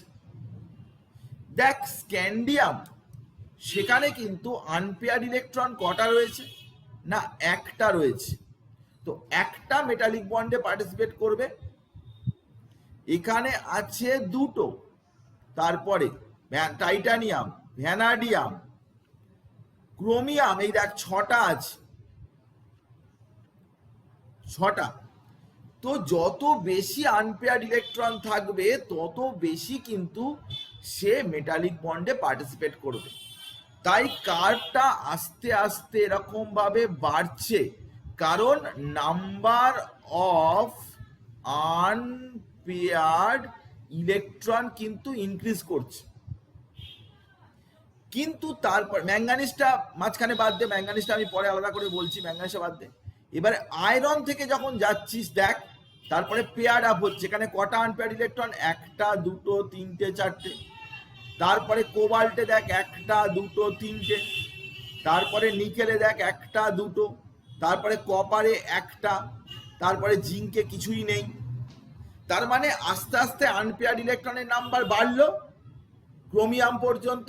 ম্যাঙ্গানিজটা এক্সেপশন, ম্যাঙ্গানিজের কথা বলছি। তারপরে আবার আস্তে আস্তে আস্তে আস্তে কমতে থাকলো। তুই আবার একবার ছবিটা দেখ, যে এই দেখ ক্রোমিয়াম পর্যন্ত বেড়েছে, তারপরে আবার কমতে কমতে কমতে কমতে একদম কপার, সিলভার, গোল্ড বা জিঙ্ক হলে আরোই কম। তো এই বিষয়টা কিন্তু তুই এখন বুঝতে পেরেছিস যে কেন আস্তে আস্তে বাড়ে এবং তারপরে আস্তে আস্তে কমে। This is because of the participation of greater number of n-1d and ns electron in the interatomic metallic bonding. একটা মেটালের সাথে আর একটা মেটালের যে বন্ডিং হবে, সেই বন্ডিং এ কতগুলো ইলেকট্রন পার্টিসিপেট করছে, কতগুলো ইলেকট্রন টেক পার্ট করছে, তার উপরেই কিন্তু বিষয়টা ডিপেন্ডেন্ট। প্রাইমারিলি তার উপর ডিপেন্ডেন্ট। তো যত বেশি আনপেয়ার্ড ইলেকট্রন তত বেশি তার মেল্টিং পয়েন্ট হবে, কারণ large number of electrons they are participate in metallic bond formation. এবারে বিষয়টা হচ্ছে যে আমরা এখানে যখন দেখছি যে কয়েকটা বিষয় কিন্তু এখানে দেখা যাচ্ছে যে ম্যাঙ্গানিজ এবং টেকনিশিয়াম এই আইডিয়ার মধ্যে পড়ছে না, কারণ ম্যাঙ্গানিজ এবং টেকনিশিয়াম দুটোতেই কিন্তু নাম্বার অফ আনপেয়ার্ড ইলেকট্রন কিন্তু বেশি করে আছে, 4-5টা আনপেয়ার্ড ইলেকট্রন রয়েছে। ম্যাঙ্গানিজের তো 5টাই রয়েছে, টেকনিশিয়ামে ও 5টা রয়েছে। তো 5টা করে আনপেয়ার ইলেকট্রন, সেটা তো আয়রনের তো 4টে আনপেয়ার ইলেকট্রন আছে। তো ম্যাঙ্গানিজ কি করে আয়রনের নিচে চলে আসে, এই ব্যাপারটা কিন্তু আমাদের কাছে গুরুত্বপূর্ণ। তো সে ব্যাপারটা বোঝার জন্য কি করতে হবে না, ম্যাঙ্গানিজ বা টেকনিশিয়াম এই ব্যাপারটা কিন্তু দুটোর ক্ষেত্রেই একই বিষয়টা আমরা দেখব, দুটোর ক্ষেত্রেই সেম ব্যাপার, যে half field orbital, manganese half field d orbitals are very tightly bound to the nucleus. Thus this 5d electron বা 4d বা 3d electrons are very less delocalized and cannot help in effective metallic bonding. Therefore manganese, এটা 3d কর, manganese has less melting point in spite of 5 unpaired electron। কি বলছে না, এখানে যে বন্ডিংটা হয় সেই বন্ডিং কিন্তু মেটালিক বন্ডিং। এখানে যে বন্ডিংটা হয় সেই বন্ডিং কিন্তু কি ধরনের বন্ডিং না, সেটা হচ্ছে মেটালিক বন্ডিং। মেটালিক বন্ডিং মানে কি, সেখানে কিন্তু ওরকম ধরনের, এই একটা ধর মেটাল অ্যাটম, এই একটা মেটাল অ্যাটম, এই একটা মেটাল অ্যাটম, এর মাঝখানে ইলেকট্রনগুলো এরকম ডিলোকালাইজ হয়ে থাকবে, এরকম ডিলোকালাইজ হয়ে থাকবে। একে বলে electron sea model, electron sea model. কিন্তু ম্যাঙ্গানিজের ক্ষেত্রে হাফ ফিল্ড অরবিটাল থাকার জন্য ওর ইলেকট্রনিক কনফিগারেশনটা হাইলি স্টেবল। ও ওই ইলেকট্রনকে ডিলোকালাইজ ফর্মেতে মেটালিক বন্ডের মধ্যে ছড়িয়ে দিতে চাইবে না, কারণ ওর এমনিতেই ইলেকট্রনিক কনফিগারেশনটা এত বেশি স্টেবল যে নিউক্লিয়াস অনেক টাইটলি বাউন্ড করবে ওই ইলেকট্রনগুলোকে। ফলে ম্যাঙ্গানিজের ক্ষেত্রে কিন্তু একটা ব্যাপার যেটা কাজ করবে সেটা হচ্ছে কি না, ওর ইলেকট্রনগুলো কিন্তু খুব ভালো মেটালিক বন্ডে পার্টিসিপেট করতে পারে না, বোথ ম্যাঙ্গানিজ অ্যান্ড টেকনিশিয়াম। এটা মাথায় রাখতে হবে তুমি। সেকেন্ড আর একটা গুরুত্বপূর্ণ বিষয় আমি তোকে বলবো এর সাথেই, সেটা হচ্ছে যে ম্যাঙ্গানিজ কিন্তু একটা রেগুলার ক্রিস্টাল স্ট্রাকচার বা মেটালিক স্ট্রাকচার দেয় না, যার ফলে ওর যে স্ট্রাকচার, মেটালিক স্ট্রাকচার, সেটা কিন্তু একটা আনস্টেবল, নিয়ারলি আনস্টেবল একটা মেটালিক স্ট্রাকচার শো করে, যে মেটালিক স্ট্রাকচারটা কিন্তু সহজেই ব্রেক করা যায়, যার মধ্যে অনেক ভ্যাকেন্সি থাকে। একটা রেগুলার, একটা প্রি ডিফাইন্ড একটা মলিকুলার স্ট্রাকচার ম্যাঙ্গানিজের বা টেকনিশিয়ামের নেই। বেশ কিছু এরকম এলিমেন্ট আছে যাদের একটা রেগুলার স্ট্রাকচার নেই। আমি তোকে আগে এক্সাম্পল দিয়েছি কোন কোন, জিঙ্ক যেরকম, ক্যাডমিয়াম যেরকম, মার্কারি যেরকম, ম্যাঙ্গানিজ যেরকম, টেকনিশিয়াম যেরকম, এদের কিন্তু একটা রেগুলার স্ট্রাকচার কিন্তু এদের নেই। তো যার জন্যে বলা হচ্ছে যে মেটালিক বন্ডিং কিন্তু তাদের ক্ষেত্রে উইক, এবং মেটাল অ্যাট্রাকটিভ ফোর্সও উইক, তাদের মধ্যে ভ্যাকেন্সিও বেশি থাকে, এবং সেটা কিন্তু তাদের কম হওয়ার জন্য এটাই কারণ। তো আমি পুরো গ্রাফটাকে এক্সপ্লেন করলাম, পুরো গ্রাফটাকে তোকে বললাম যে কেন 3D 4D 5D সিরিজের অর্ডারটা এরকম হয়, কেন আস্তে আস্তে ইনক্রিজ করে ডিক্রিজ করে, কেন ম্যাঙ্গানিজ টেকনিশিয়ামের এরকম ধরনের হয়, সব কথা আমি তোকে বলেছি, তুই নিশ্চয়ই বুঝতে পেরেছিস। এরপর আমি চলে আসছি আরো একটা বিষয় যেটা অনেকটাই এটার সাথে correlated, that is known as atomization energy. Atomization energy মানে কি? সিম্পল ব্যাপার, জটিল করে ভাবার কিছু নেই। অ্যাটোমাইজেশন এনার্জি বা এনথালপি অফ অ্যাটোমাইজেশন মানে কি? কতটা এনার্জি চেঞ্জ হবে যখন একটা সাবস্ট্যান্স, এক্ষেত্রে সাবস্ট্যান্সটা হচ্ছে মেটাল, বন্ডগুলো are broken and the component atoms are reduced to individual atom। মানে কি, মেটালটা আছে, তার থেকে তুমি মেটাল অ্যাটমে কনভার্ট করবে, মানে স্ট্যান্ডার্ড এনথালপি অফ অ্যাটমাইজেশন হচ্ছে 1 mole of substance is dissociate completely into atoms under standard condition. মানে তুই যদি ডেফিনেশন হিসাবে বলিস তাহলে এখানে 1 মোল মেটাল আছে, তার থেকে তুই কমপ্লিটলি মেটাল অ্যাটমে কনভার্ট করবি। তো মেটাল যখন আছে তখন তো সবাই নিজেদের মধ্যে জুড়ে আছে, তো অ্যাটম বাড়াবি মানে কি, তাদের মধ্যে সেই মেটালিক বন্ডটাকে ব্রেক করতে হবে। অনেকটা মেল্টিং পয়েন্টের মতোই হয়ে যাবে বিষয়টা, সিম্পল ব্যাপার। বোঝার চেষ্টা কর যে এলিমেন্ট মেটাল ফর্মে রয়েছে। মেটাল মানে কি? মেটাল মানে প্রচুর অ্যাটম একসাথে জুড়ে রয়েছে। এবারে প্রচুর অ্যাটম যদি একসাথে জুড়ে থাকে, তাদেরকে যদি তুই সেপারেট করতে চাস, তাহলে মাঝখানে যে বন্ডটা আছে সেটাকে ভাঙতে হবে, ব্রেক করতে হবে। তো মেল্টিং পয়েন্ট বের করার সময় তুই কি করেছিস? তুই তো সেখানেও তো বন্ডটাকেই ভেঙেছিস। একই ব্যাপার এখানেও অ্যাটমে কনভার্ট করতে হবে, আরো একটু বেশি এনার্জি লাগবে। মেল্টিং পয়েন্টে মেল্ট করা পর্যন্ত থাকছে, এখানে পুরো ওখান থেকে ছাড়িয়ে পুরো অ্যাটম করে দিচ্ছিস, একদম পুরো গ্যাস করে দিচ্ছিস, অ্যাটম মানে গ্যাসিয়াস স্টেটে ট্রান্সফার করে দিচ্ছিস। কিন্তু আলটিমেটলি কারণটা বা ব্যাপারটার মধ্যে সিমিলারিটি রয়েছে। তো এই বিষয়টা এনথালপি অফ অ্যাটমাইজেশন, সেটা কিরকম ডি ব্লক এলিমেন্টস এর ক্ষেত্রে কিরকম চেঞ্জ হয়, সেটা বুঝতে গেলে বেশ কয়েকটা ফ্যাক্টর নিয়ে আমাকে আলোচনা করতে হবে। সেটা কি না, যে জিনিসগুলো আমি তোকে অলরেডি বলেছি, অ্যাটমাইজেশন এনার্জিকে convert 1 mole of the metal into gaseous atom, মানে গ্যাসে কনভার্ট করে দিচ্ছে একেবারে। মেল্ট করা মানে লিকুইডে, এটা একেবারে পুরো গ্যাসে। তো মেটালগুলো তারা কি করে, মেটাল অ্যাটমগুলো কি করে না, তারা সলিড স্টেটে তাদের ডেফিনিট সেল স্ট্রাকচার থাকে, মানে একটা স্ট্রাকচার থাকে, যেটাকে মলিকুলার স্ট্রাকচার বলছি আমরা, মেটালিক স্ট্রাকচার বলছি। এবং যার জন্য তাদের মধ্যে কি স্ট্রং মেটালিক বন্ড থাকে। তাহলে আমাদের কি করতে হবে? স্ট্রাকচারটাকে ভাঙতে হবে।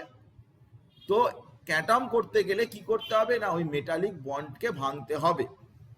সিম্পল ব্যাপার, স্টেপ ওয়াইজ লিখে দিয়েছি, তোকে পিডিএফ পাঠিয়ে দেবো। The more of the metal bond strength, more will be energy required to atomize them and vice versa. যত মেটালিক বন্ডের স্ট্রেংথ বেশি হবে, তত অ্যাটমে কনভার্ট করতে গেলে তোর বেশি এনার্জি লাগবে। স্বাভাবিক ব্যাপার, বন্ডটা যদি স্ট্রং হয় ছাড়াতে বেশি এনার্জি লাগবে। তো এছাড়াও মেটালিক বন্ড স্ট্রেংথ অনেক ফ্যাক্টরের উপর ডিপেন্ড করে, যেরকম তার ইউনিট সেল মানে ক্রিস্টাল স্ট্রাকচারটা কেমন, এই কথা আমি আগেই বললাম। স্ট্রাকচারটা কেমন, প্যাকিং কেমন, প্যাকিং মানে কত কম্প্যাক্টনেস আছে, কোঅর্ডিনেশন নাম্বার। দেখবি আমি সলিড স্টেট কেমিস্ট্রিতে পড়িয়েছি, কোঅর্ডিনেশন নাম্বার মানে নিয়ারেস্ট নেবার, কাছাকাছি কতগুলো অ্যাটম রয়েছে। তুই দেখছিস যে সোডিয়াম ক্লোরাইড 6 কোঅর্ডিনেশন নাম্বার, তো এইরকম নিয়ারেস্ট নেবার কত আছে।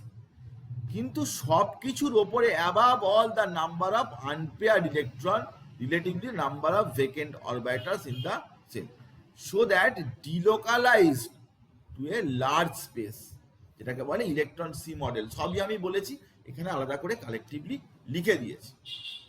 তো এই সমস্তগুলো ফ্যাক্টরগুলোকে কনসিডার করে যত স্টেবিলিটি থাকবে, more will be strength of metallic bond, তত মেটালিক বন্ডের স্ট্রেংথ হবে। তো কেন এখানে আমি তোকে দেখাচ্ছি ম্যাঙ্গানিজের ব্যাপারটা, আমি তোকে দেখাচ্ছি। এই দেখ, ম্যাঙ্গানিজের গুলো কিন্তু, ম্যাঙ্গানিজ বা টেকনিশিয়াম এগুলো কম আছে। এই গ্রাফটা অনেকটাই আগের গ্রাফেরই মতো, আগের গ্রাফের সাথে কোনো ডিফারেন্স কিছু নেই। এইগুলো বেশি আছে, যাদের মেল্টিং পয়েন্টটা বেশি হচ্ছিল বেশি আছে, আর এইগুলো কম আছে। তো সে ব্যাপারে এই ক্রোমিয়াম, মলিবডিনাম, টাংস্টেন এগুলোর কিন্তু মেল্টিং পয়েন্টও বেশি, কারণ নাম্বার অফ আনপেয়ার্ড ইলেকট্রন বেশি আছে, মেটালিক বন্ডের স্ট্রেংথ বেশি। একই এক্সপ্লানেশন, একই আইডিয়া দিয়ে তুই এটা বলতে পারিস। সে কথা আমি লিখে দিয়েছি যে chromium, tungsten, molybdenum, chromium, tungsten, molybdenum maximum number of unpaired electron থাকে, 6টা করে আনপেয়ার্ড ইলেকট্রন থাকে। এবং তারা অ্যাটোমাইজেশন ডিপেন্ড করে extensive metallic bonding which ইন্টার্স depend number of unpaired electron. কত ভালো, কত বেশি আনপেয়ার্ড ইলেকট্রন আছে তার উপরেই বিষয়টা ডিপেন্ড করে। তো অ্যাটোমাইজেশন এনথালপি বা হিট অফ অ্যাটোমাইজেশন সেটা কিন্তু এই পার্টিকুলার বিষয়টার উপরে ডিপেন্ড করছে। সেই জন্যে ক্রোমিয়াম, টাংস্টেন, মলিবডেনাম এদের সব থেকে বেশি, কারণ এদের কত আনপেয়ার্ড ইলেকট্রন আছে তুই দেখতে পারিস। আমি হিসাব করে দেখিয়ে দিচ্ছি, 1 2 3 4 5, এদিকে আর একটা করে 6টা করে আনপেয়ার্ড ইলেকট্রন আছে ক্রোমিয়াম, মলিবডেনাম, টাংস্টেনের মোটামুটি ভাবে। কিছু এক্সেপশন আছে কিন্তু এদেরকে এরকম রয়েছে। অ্যাটোমাইজেশন এনথালপি এদের এরকম হয়, কারণ বেশি করে আনপেয়ার্ড ইলেকট্রন থাকলে কিন্তু এই বন্ডটা কিন্তু অবশ্যই এটা metal metal bond, metal metal bond, এবং বন্ডটা কিন্তু ভীষণ ভীষণ স্ট্রং হয়ে যাবে। তাকে কিন্তু ছাড়ানো বা সেপারেট করাটা কিন্তু ডিফিকাল্ট হবে। That is important.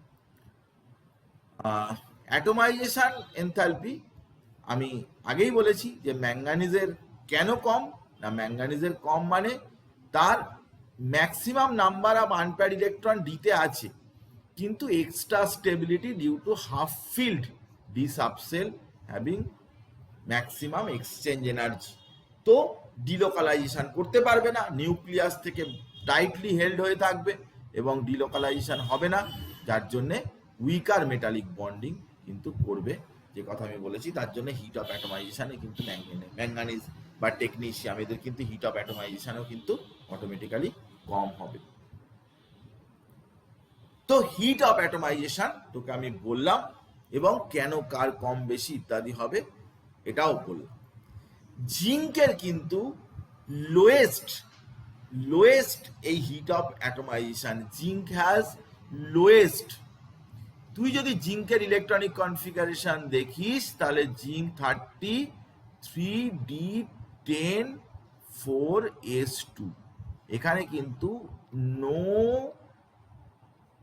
Unpaired electron left for metallic bond. একটাও আনপেয়ার্ড ইলেকট্রন নেই জিঙ্ক, ক্যাডমিয়াম, মার্কারি এরকম অবস্থা হয়ে গেছে যে সেটা এতই কম মেটালিক বন্ড, উইক এতই যে সেটা আলটিমেটলি লিকুইড স্টেটে কনভার্ট হয়ে গেছে। জিঙ্ক তবুও সলিড, জিঙ্কের সাইজটা তো একটু ছোট, জিঙ্ক, ক্যাডমিয়াম এগুলো সাইজটা ছোট, তো মেটালিক বন্ড উইক হলেও সাইজটা ছোটর জন্য কিছুটা স্ট্রং হয়েছে। দোকানে তো সাইজটা অনেক বড়, সাইজটা বড় বলে মেটালিক বন্ডের আরো উইকনেসটা বেশি হয়ে গেছে। সেই জন্যে কিন্তু মার্কারি অনেক, তার এনথালপি অফ অ্যাটোমাইজেশনও কম হবে, ওটা লিকুইড স্টেটে মেটালিক বন্ড অনেক বেশি উইক হবে। জিঙ্কেরই উইক, ক্যাডমিয়াম, মার্কারি তো গিয়ে আরোই উইক হয়ে যাবে। এখানে এনথালপি অফ অ্যাটোমাইজেশন থার্ড এবং সেকেন্ড ট্রানজিশন সিরিজের ফার্স্টের চাইতে বেশি হয়। কারণটা খুবই স্বাভাবিক, যে এখানে ফার্স্টে শুধুমাত্র ডি অরবিটাল ইলেকট্রন ভর্তি হয়, কিন্তু সেকেন্ড বা থার্ডে গেলে ডি এর সাথে এফ অরবিটালও ভর্তি হয়। তো এই এফ ইলেকট্রনগুলো কি হয় না, তারা নিউক্লিয়াসের চার্জকে প্রপারলি স্ক্রিন করতে পারে না। দেখ পরিষ্কার লেখা আছে, screening effect of F orbital is lower than D orbital. So nuclear charge experienced by the valence electron in second and third series is more than that of the first transition series. তো বাইরের সেলের উপরে force of attraction কিন্তু অনেক বেশি। তো বাইরের সেলের উপরে যদি ফোর্স অফ অ্যাট্রাকশন বেশি হয় তাহলে কি হবে না, তাদেরকে অন্য অ্যাটমের সাথে যে বন্ডিংটা সেটাও অনেক স্ট্রং হবে এবং ছাড়ানোর জন্য কিন্তু বেশি এনার্জি লাগবে।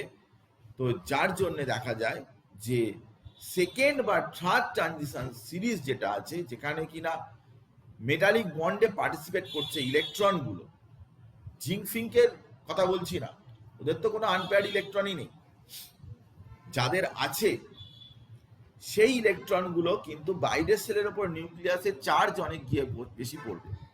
ফলে অন্য মেটালকে ধরেও টানতে থাকবে, অন্য মেটালের সাথে অ্যাট্রাকটিভ ফোর্সটাও অনেক বেশি হবে। সেই জন্যে ডি বা এফ ইলেকট্রন যাদের ভর্তি হয়েছে ডি এর সাথে এফ, তাদেরকে বলে পুওর শিল্ডিং। পুওর শিল্ডিং মানে কি না, এটা হচ্ছে ধর নিউক্লিয়াস, তো এখানে ডি বা এফ আছে, এটা বাইরে এস আছে, তো এই নিউক্লিয়াসের চার্জ বাইরের ওপরে গিয়ে বেশি পড়বে, তখন কিন্তু এটা কি হবে না, অন্য মেটাল বা আশেপাশের ইলেকট্রন সেগুলো ওর অ্যাট্রাকটিভ ফোর্সে চলে আসবে।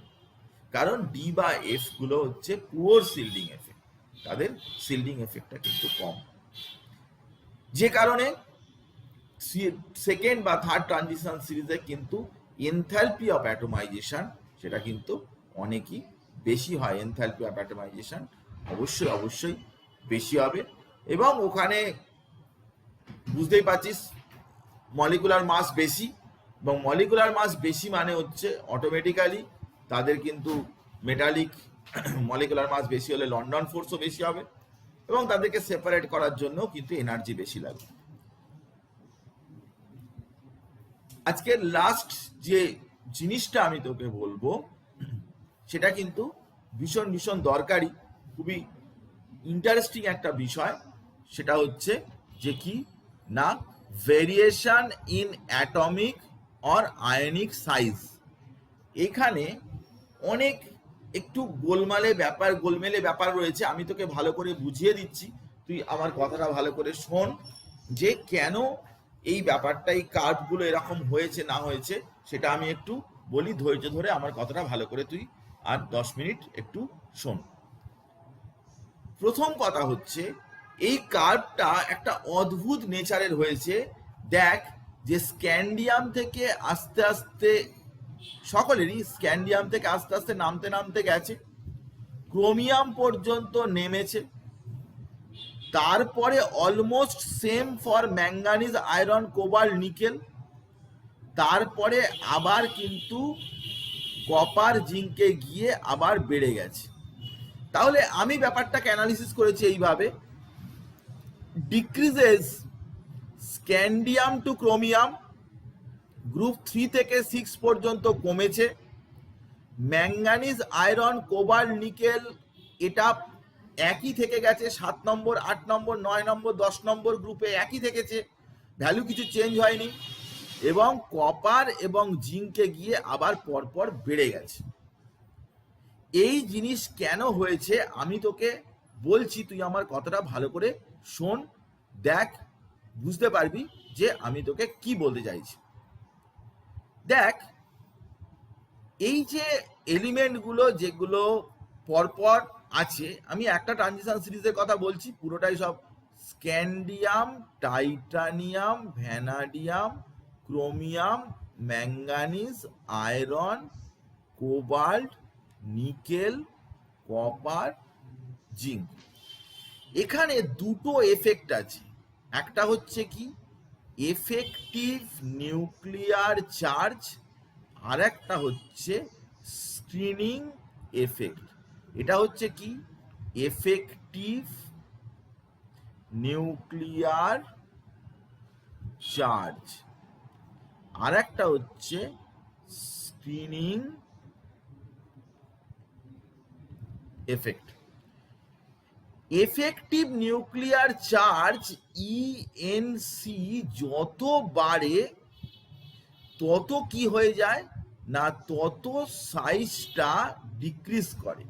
কারণ নিউক্লিয়ার চার্জ যত বাড়বে তত কি হবে না, সে তার সেলটাকে ভিতরের দিকে টেনে নেবে। তো দেখা যায় যে স্ক্যান্ডিয়াম থেকে শুরু করে আস্তে আস্তে তুই যদি গ্রাফটা দেখিস তাহলে ক্রোমিয়াম পর্যন্ত কিন্তু আস্তে আস্তে নামতে থেকেছে। স্ক্যান্ডিয়াম, টাইটানিয়াম, ভ্যানাডিয়াম, ক্রোমিয়াম এটা কিন্তু এইটুকু ডিক্রিজ করতে থেকেছে। কেন ডিক্রিজ করেছে না, এই কারণেই ডিক্রিজ করেছে, এফেক্টিভ নিউক্লিয়ার চার্জ তুই আগে পড়েছিস 11-এ, effective nuclear charge left to right বাড়ে, তো এফেক্টিভ নিউক্লিয়ার চার্জ বাড়ে মানে সাইজটা কিন্তু কমে। হয়ে গেল, ঘটনা শেষ। এইবারে এখানে কিন্তু ডি ইলেকট্রন অ্যাড হচ্ছে, D1, D2, D3, D5। D electron গুলোর স্ক্রিনিং এফেক্ট, এবারে ডি ইলেকট্রন বাড়ছে। ডি ইলেকট্রন বাড়া মানে কি, তারা আবার আস্তে আস্তে নিউক্লিয়ার চার্জকে আটকাচ্ছে। যত ডি ইলেকট্রন বাড়ছে তত নিউক্লিয়ার চার্জকে আটকাচ্ছে। তার মানে স্ক্রিনিং এফেক্টটা বেড়ে যাওয়া মানে, বেশি ডি ইলেকট্রন বাড়া মানে আবার সাইজটা বেড়ে যাওয়া, কারণ বাইরের সেলের ওপরে এফেক্টটা পড়বে না। মানে স্ক্রিনিং এফেক্টটা যদি বাড়ে তাহলে সাইজটা কিন্তু বাড়বে। আমার কথাটা ভালো করে শোনার চেষ্টা কর, প্লিজ পে অ্যাটেনশন। আমি তোকে বলছি যে এফেক্টিভ নিউক্লিয়ার চার্জ যত বাড়বে মানে বাইরের সেলের ওপর নিউক্লিয়ার চার্জটা গিয়ে তত পড়বে, বাইরের সেলকে টেনে ভিতরের দিকে ঢুকিয়ে দেবে, সাইজটা কমে যাবে। কিন্তু ডি ইলেকট্রন কি করে, ডি ইলেকট্রন গুলো নিউক্লিয়ার চার্জকে আটকায়, স্ক্রিনিং করে, স্ক্রিনিং এফেক্ট ডি ইলেকট্রনকে কভার করে নিউক্লিয়ার চার্জকে। তাহলে নিউক্লিয়ার চার্জকে যদি আটকে দেয় তাহলে বাইরের সেলের উপরে এফেক্টটা কম পড়বে।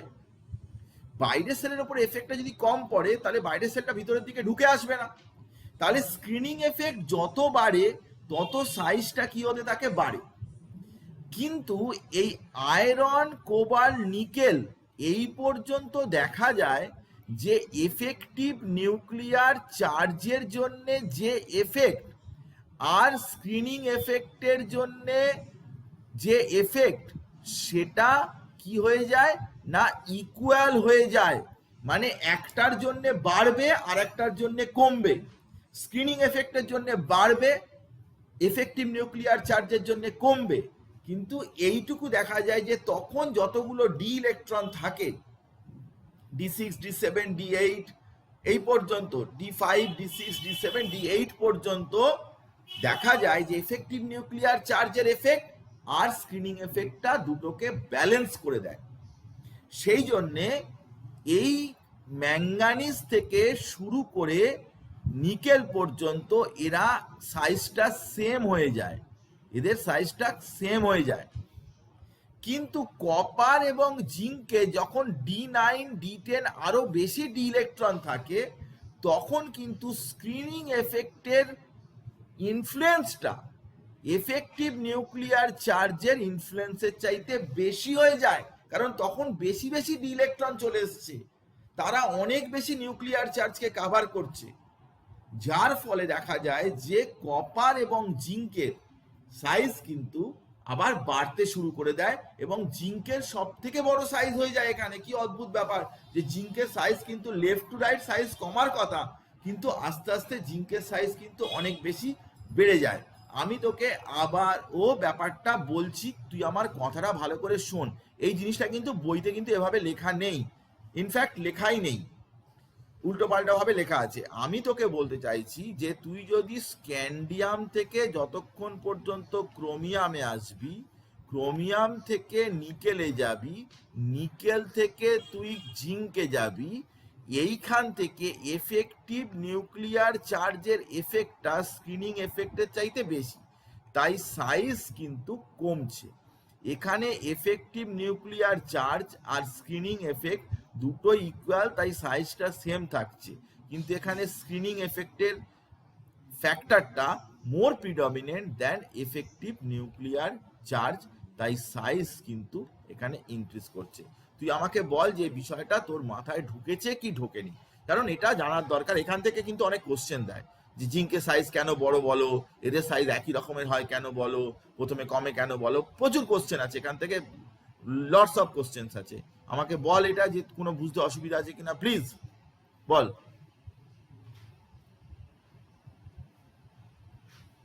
সবাই বল, বুঝতে কোনো অসুবিধা আছে এটা? কে আছিস? অনুষা, অর্ণব, শুনছিস না? কোথায় ঘুমিয়ে গেছিস? না স্যার, আছি আছি। না স্যার, অসুবিধা নেই, কোনো অসুবিধা নেই স্যার। তো দুটো অপোজিং ফ্যাক্টর রয়েছে, দুটো অপোজিং ফ্যাক্টর, সে ফ্যাক্টরটা একটা আর একটাকে কাউন্টার ব্যালেন্স করে দিলে কিন্তু সেম হয়ে যাবে।